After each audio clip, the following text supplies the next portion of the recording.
it if everyone don't mind. I think the valuable discussion that we're going to have today will definitely be blasted out to some of our other candidates and some of our other members and broader community globally that the chamber sort of serves at the moment. So first, a little introduction and welcome. My name's Nigel Ritson. I'm from the South Africa Chamber of Commerce for Singapore, based out of South Africa for now, to and from Singapore, and I'm the president of the chamber. Joined with me today is Jason Lamb, who will do his own little introductions, but effectively one of our founding board members of the chamber and a mate at that as well. So just a little bit of background in terms of what's going to happen today. So guys, we're going to treat this very similar to like a podcast type of event. It's really a casual discussion around where to invest in uncertain times. And I think where crisis lies, opportunity prevails. So I think it's a really good discussion around investment opportunities, where to invest, where we've all been burnt. We're going to lay some of my personal experiences on that, and sort of get an opinion from Jason in terms of alternative investment vehicles that can be used. I think from a basic flow point of view, we're going to just be having a discussion between myself and Jason. We'll have some questions at the end of the event, which we can put out to Jason and or myself. Although let's just be honest, none of this is investment advice. We have to say that. I'm by no means an investment guru, but I think as you get older in life, I think you start to realize certain things around where you should place your money at different stages of your life. So that's me. Jay, do you want to do a bit of introduction to the audience? Yeah, thanks, Nigel, and it's always a pleasure to chat to you. Great to be here, part of the South African Chamber of Commerce in Singapore still, and also now in the UK. So it's great to be connected. But maybe a quick background. I'm born and bred Johannesburg.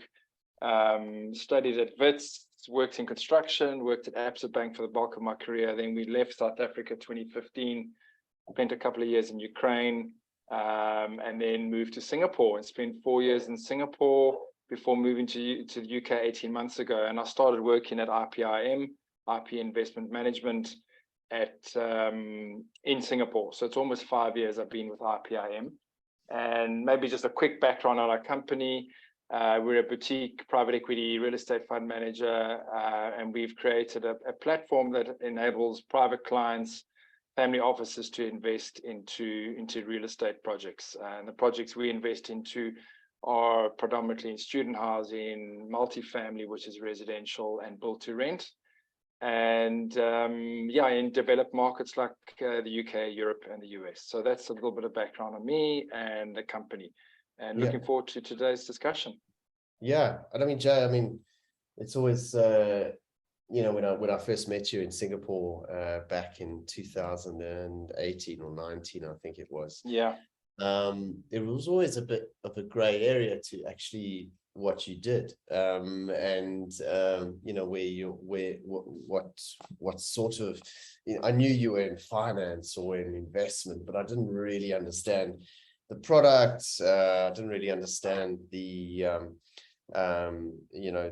core focus of the investment. And I think that's leading to this discussion today, was actually understanding a little bit more about what you did, the customers that you serve, and really getting to grips on an alternative investment strategy that maybe I have, or hopefully one day when I value my software business and become wealth, have somebody put somewhere. Well, now you know where to put it. Exactly. I mean, the investment principles are always the same, right? And we all know them. I think it's probably 101 investment school where, investing in having clear goals. And a lot of the theory never really happens in practice, I believe. So in my investment principles have always been sort of, what goal do I want? Make sure it's diversified. Everybody knows you have a diversified portfolio, some properties, some gold, some this, some that. And, understand what you invest in and understand that you need some advice to do that right?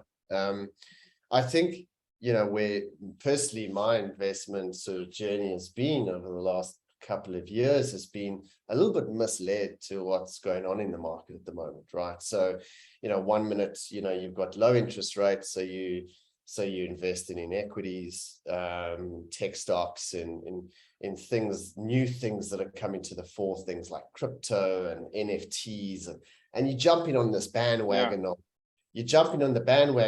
the theme of the day. And I think what I've found personally myself has been really difficult is to actually stay focused in my investment strategy. Obviously, I have a property here in South Africa. I don't have an investment property, but my property itself is an investment. I believe it's grown. I've had it for 15 years. I've done the slog. I've done the long-term gain, around sticking with that asset and sort of growing with that asset. But I think where I've struggled personally has been with the amount of options available. I think you're going to talk about some of those now, but the amount of options that have become available over the last 10 to 15 years has almost distracted you from those core principles of, having a focused strategy, having sort of a diversified policy portfolio in tangible things that exist, things that you can see, touch, feel. And I think just like my risk tolerance has changed, right? Well, I think, I mean, you've hit a lot of points there. And I think, obviously we talk to a lot of investors about our specific product, but even before getting into that, it's always good to understand what the needs are of an investor. But I think, I think you need to always have a plan. And I just remember having a Liberty Life financial advisor back in South Africa when I was mid-20s, and he sold me a life policy, and then it became an RA, and it clipped on. But he always shared the investment pie. Like, you always had to you have like 25% in equities, 25% in bonds and treasury bills or something low risk, 25%, maybe in cash, something that's pretty liquid that you can pull out and use for emergencies, and then 25% into alternatives, if you can call it that, which would be, real estate or private markets or now crypto. So I think if everyone, keep that in mind, and I think you'll be fine. I think it's always good to get advice. I mean, I'm not a financial advisor. We stated that, but I can advise on property. I mean, we are licensed in the UK, and we're licensed in Singapore and Hong Kong.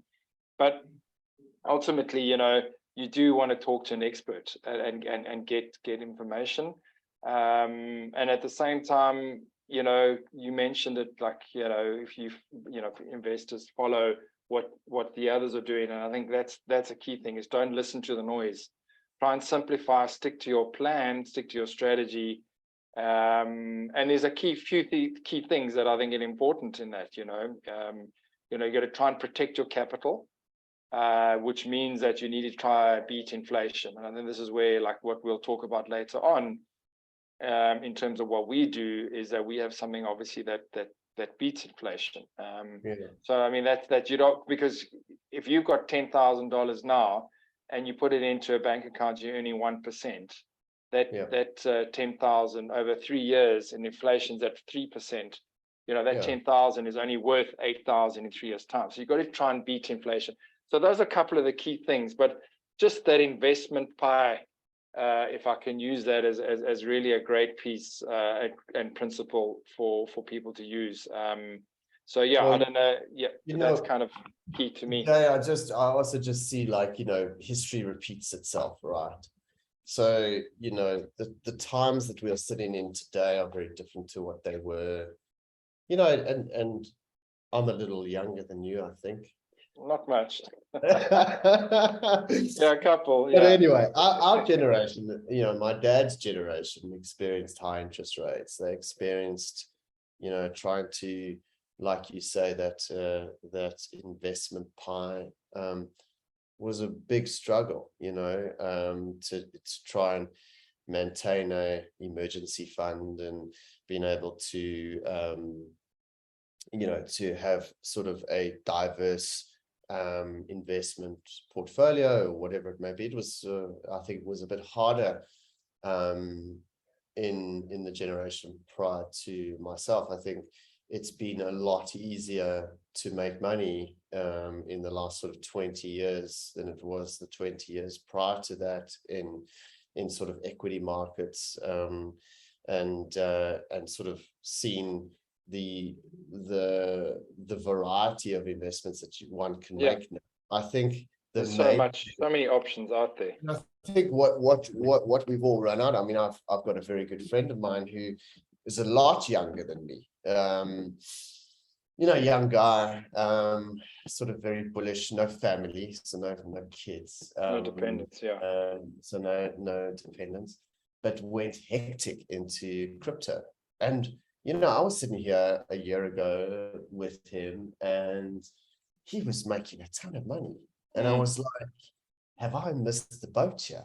Do I not understand this? So I sort of jumped on the bandwagon again, right? And sort of took money that could have been, that capital allocation could have gone to something a little bit more sort of sustainable. But I went and I dumped money into crypto because I thought that was the way things were going, and friends making money out of it, etc. And NFTs, buying pieces of picture frames that you know that you never see and touch and feel, but think that you own.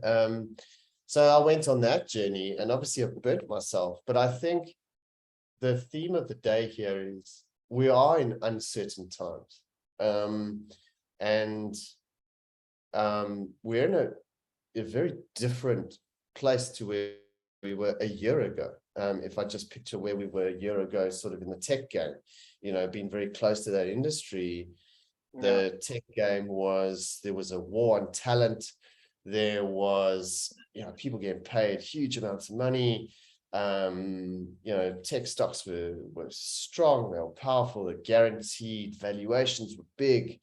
And we talk about this year where every SaaS or software business has to have a path to profitability, and valuations are lower, and there's more. You know, I can get a developer now for half the price that I got it a year ago to develop software because there's so many guys available.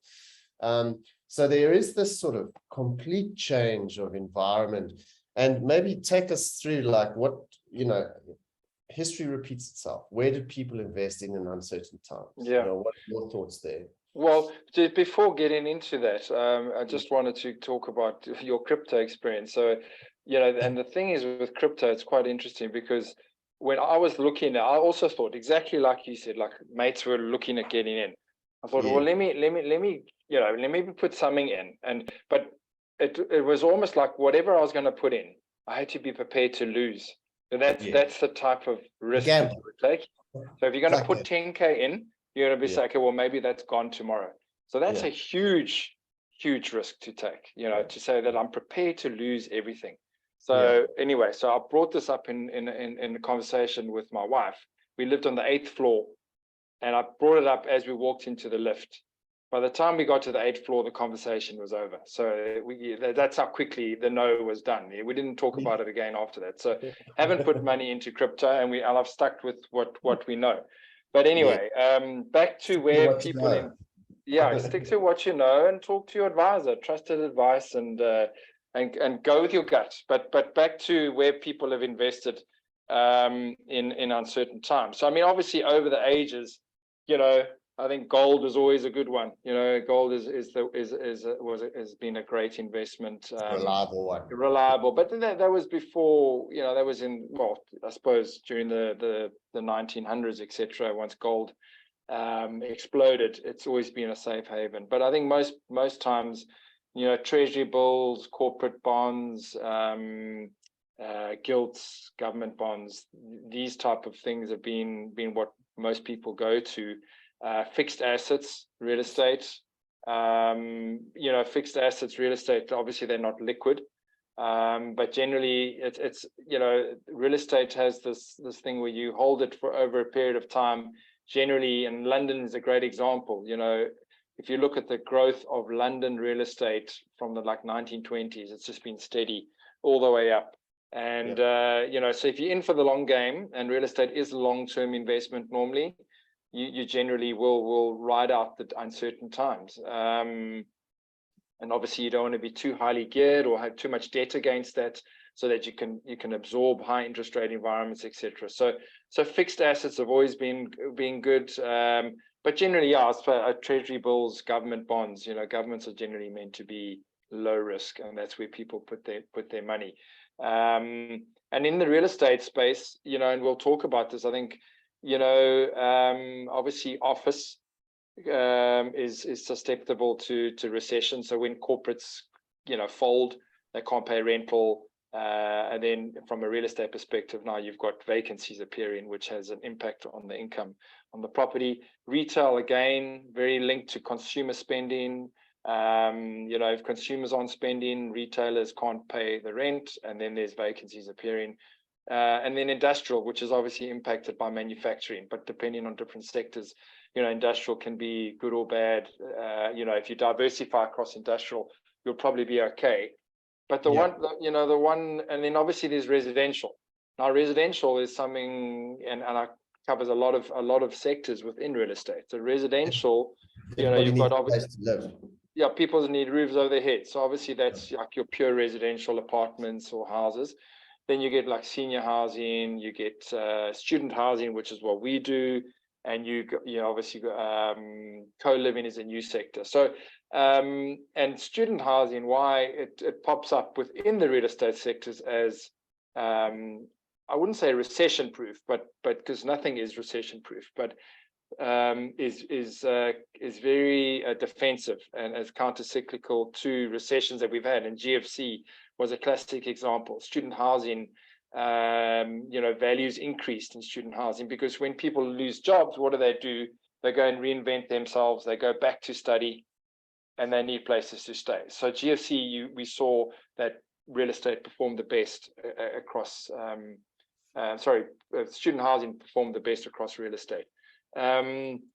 Yeah, so that's kind of what has happened. The history shows. I mean, you can go and have a look. You can Google it, and it'll be there. During the pandemic, I don't know if should we touch on the pandemic and how it performed in the pandemic? Yeah, I mean, I think what you're touching on as well, Jay, is items that are higher up on the needs scale essentially are more recession proof, right? Everyone needs a roof over their head. Everybody has a desire or need to put their children into school. You know, so anything higher up on the sort of the need scale has a higher percentage of success in the sort of asset space, if you want to call it that. You know, the first thing I'm going to dump is my tech stocks. Yeah.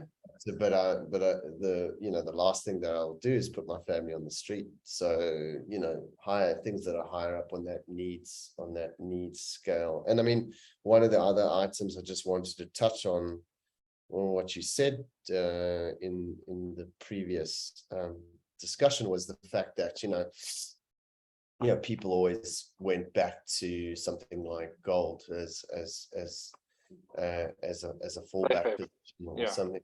But again, I think your point of something that's real, something that's tangible, something that has value, and if it satisfies those kind of tick boxes, then it's something that is sustainable, not something so erratic like what has happened with crypto and NFTs, and those type of things. Yeah, well, I'm biased being a real estate guy, bricks and mortar, and I suppose, you know, bricks and mortar survived 2 world wars, and those buildings are still standing and generating income.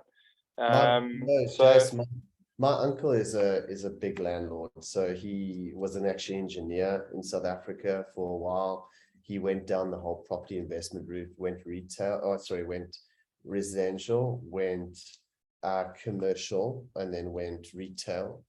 And the one lesson that we had dinner with him the other night in Durban, actually. The one thing he said to me is it's great being a property baron, but at the end of the day, the risk that is involved in the management of that process is quite significant. So he spends a lot of his time essentially managing rentals, people coming in and out, maintenance of those properties, etc.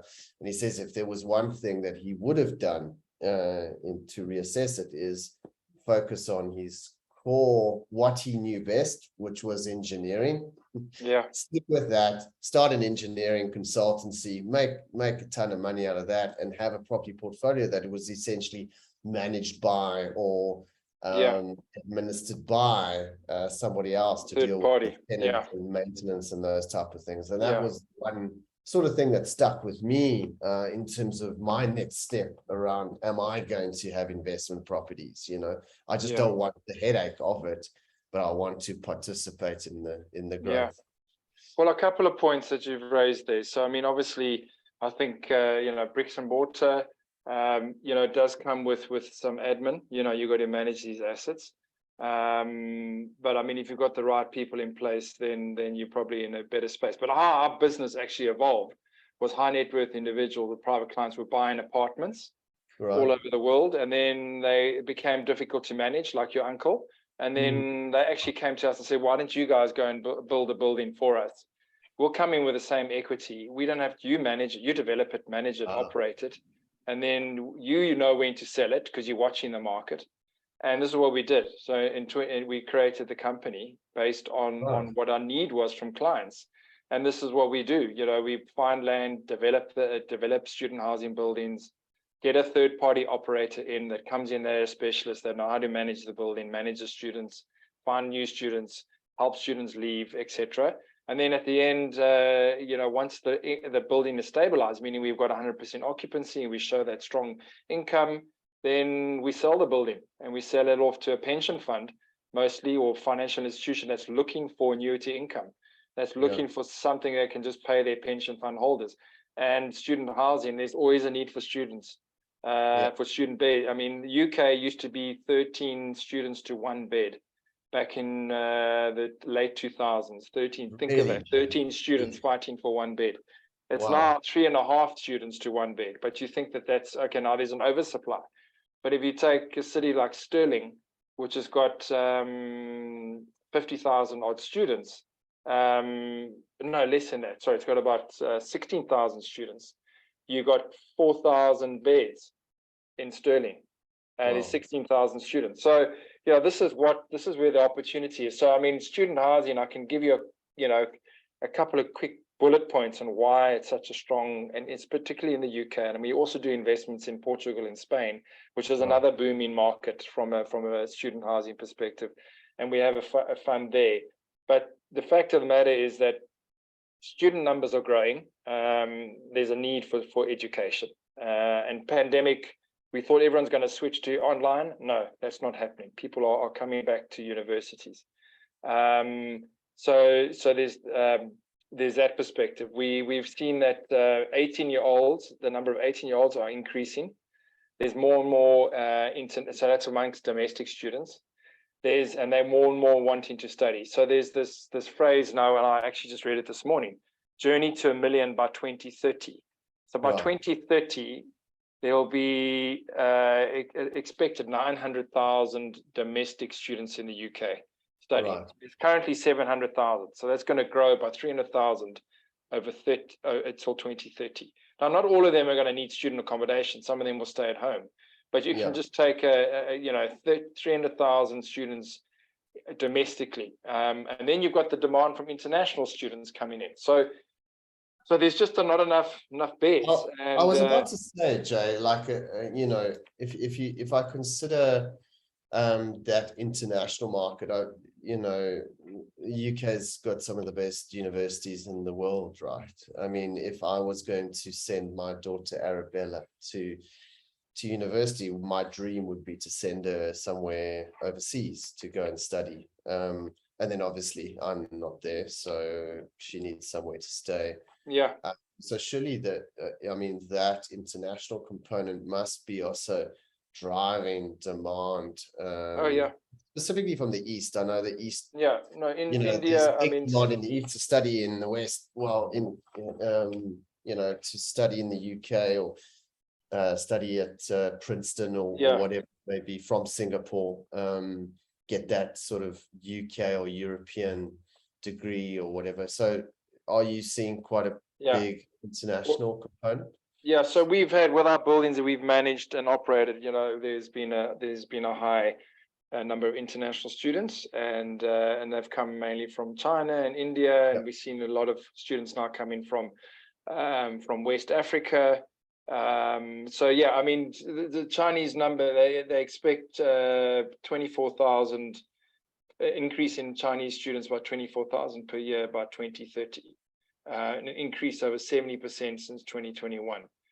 So the numbers are coming in. There's no doubt about it. And then obviously there's domestic demand. So there's just not enough beds. And the other strain that is happening on the market is that the municipalities aren't approving. They're not allowing developers, or they're not applications for student accommodation development is not happening quick enough to cope with the demand. Right. So, you know, if you get access into the sector, you know, it's a great opportunity, because there's not much going around. There's not much land that's available to develop student housing. So the supply is not coming out quick enough to meet the demand. So if you're an owner like we are, and a developer like we are busy, we've launched our fund and we're busy putting a fund together, it's a great time to invest into the space, because we've got the ability to provide those returns for investors. And Jay, I mean, we were talking a bit earlier about sort of searching on Google, you know, alternative investments, and we've, you know, and the funniest thing is alternative tangible investments like what you're talking about now don't come up on the top, you know, top 10 items. It's almost like a hidden gem, if you want to call it that. You know, it's news to me, but when I actually consider and sit back and think about, okay, alternative investments, would I have ever thought about student accommodation? Probably never. Maybe it's because I don't have a student going to accommodation yet, right? Because maybe my daughter, I haven't explored sending her to university yet and said, oh shit, there's an opportunity here, right? You only normally find the opportunity when the problem arises, right? I've got a couple of stories around that too. But I can imagine. I mean, I think, and I mean, I think your typical audience in this investment game are guys that are looking for something a little bit more substantial, and are in a different life cycle of their life. So, you know, something not conservative, but a little bit more sort of predictable. Is that about right? Yeah. No, I mean, absolutely. I mean, so how student housing, I mean, the pension funds, and that's one of the benefits too. Like, we always, maybe just let me touch on it, like we, you know, when we get to the end of what we do is we stabilize the asset. Once the asset's stabilized, then we sell the building to a pension fund. And the pension fund takes that off our hands. So we've got a strong exit strategy. And my point is, why are pension, to your point, my pension funds lap the stuff up because it's just stable annuity income. So yeah, it's a great long-term investment. And I mean, this works for us because we sell the completed asset to these, and we give the investors, you know, the comfort that we're able to return their capital and profits, etc. But I mean, it's student housing is becoming known as like steady Eddie, you know, low risk, but not shooting the lights out returns. So we're And not I think gonna that's what you're looking for, right? yeah, exactly. So and a lot of the people that I talk to, investors, etc., I mean, particularly those that are in kind of the mid 40s to the 60s, because they've sent their kids to uni and they know that there's such a shortage of stock, and it's difficult to find beds. So actually they know that it's a good investment because they've experienced it. They know what they're paying for their students to go and study, and it's not cheap. But although having said that, it's actually quite comparable now to if a parent would put their student into a digs, if we call it a South African word, or into they call them homes for multiple occupancy, where they rent a apartment with 5 rooms. And the cost to going into that, you would think is cheaper, but it's actually not anymore, because when you go into an HMO, which is the apartment with 5 bedrooms, you got to still pay energy, you got to pay Wi-Fi, you got to pay laundry, and all of these. Whereas you come to a purpose-built student accommodation, the parent's just paying one rental for the room, and that it includes everything, all the amenities, all the features, etc. So it's becoming a lot more easier for parents to that's safer, the security, etc. So I mean, I can't talk enough about the demand, and what we what we do is we create. I mean, just to differentiate. Like if no one gets, we don't give people the opportunity to buy their own student apartment and they manage it. They buy into a share of a building. It's like a fractional ownership, right? Yeah, it's not really fractional ownership. You're a shareholder in the entity. So fractional ownership is that they take the share of the building, like a title of a building, and they carve it up into pieces. It's you're a shareholder in a company that owns an asset. A portfolio of assets. So you're a shareholder. But I suppose fractional is a way to look at it, but it's not fractional ownership, because fractional ownership is you carve the title deed up into pieces. And it's not that. So you invest in a fund, which is then managed, and the building itself is managed, which talks to that maintenance piece. Yeah, there's no day-to-day. Talking about like sort of that due diligence that you would do, like part of the investment principles is to do due diligence. And you talk around sort of the population, infrastructure, economy, employment.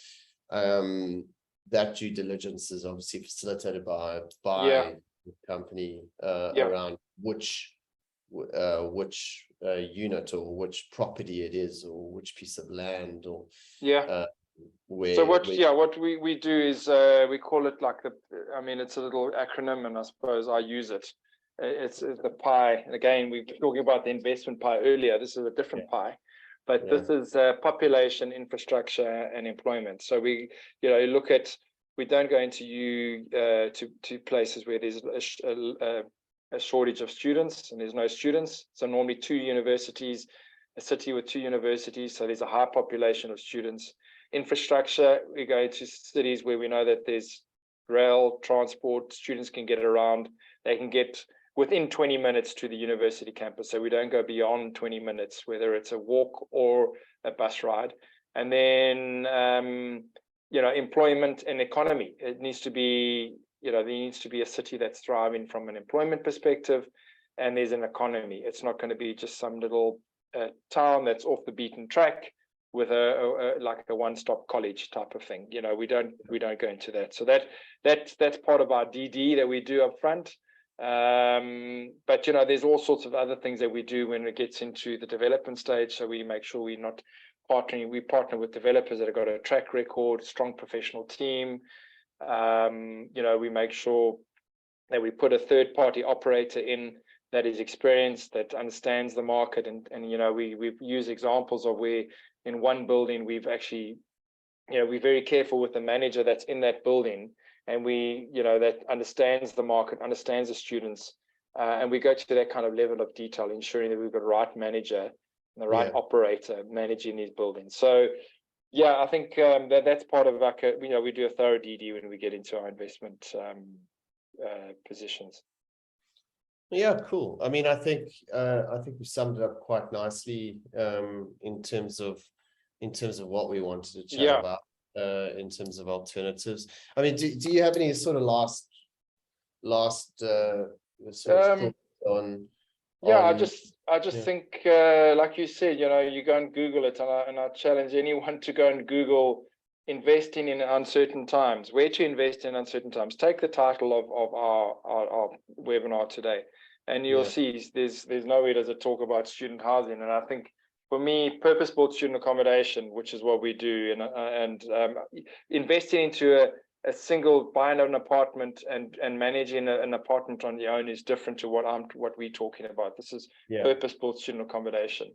But if you look at it, won't appear. So I think just for me, it's to those out there to consider this as an investment for yourselves. I think it's a hidden gem. You touched on that earlier. And if pension funds and financial institutions are gaining exposure to this asset class, and then why shouldn't individuals and small family offices or private clients, they should be adding it to their portfolios and creating diversification. And we're not here to replace other investment classes. Everyone needs to have that balanced approach. But I think it's just something to be considered. And I mean, I've got loads of information and stats and details, which I can talk for another 45 minutes with you about, but I don't want to do that. So you just encourage anyone on the call, to reach out. Those that are going to be listening to the recording in future, happy to pick up conversations and share with you, what we do, and we make it easy for investors to, that we've got this platform that we created through a fund structure, and it's pretty easy to invest into.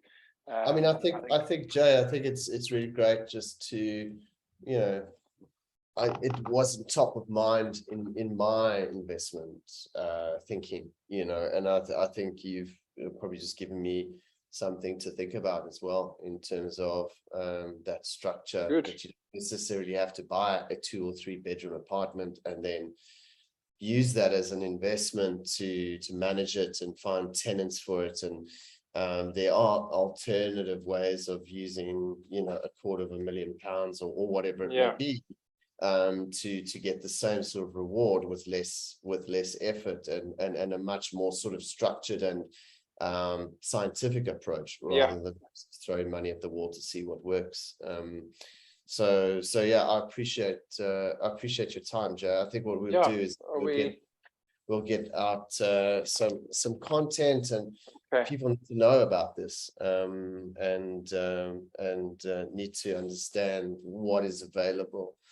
Jay, how do people get in touch with you? Is it just via email, jason.lamb@ip-im.com. So that's email me, but obviously through the chamber, and based in London at the moment, hey Jay. So but you take other country investments, or? Oh no, so we global. We can take investments from anywhere. We're licensed in the UK.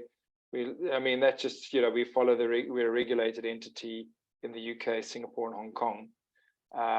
But we're open to having chats with anyone across the globe. Fantastic, even from good old South Africa. 100%. Lots of interest from South Africa because of the currency hedge that investing into the UK does. So, but we also have the Iberian Student Living Fund. So don't forget that. We can also do Euro. That one's a Portuguese, Spanish student living fund, which we can talk for ages on again. That's got golden visa opportunities, although the golden visa looks like it's coming to an end, but there's still a small window open for investors to come into that before they close that visa scheme. So that's pretty much it. I think been great chatting. Yeah, be great. Questions? Anyone on the line that has questions? No, it hasn't been any questions that have come in. But I think there was one that I asked incognito. Okay. Yeah, thanks, Jay. I appreciate your time. On about the hour now. So thanks for your time, and we'll be keeping in touch. Yeah, let's chat soon. All right. Cheers, Nigel. Thanks, everybody. Thanks for your time. Cheers. Bye-bye. Bye.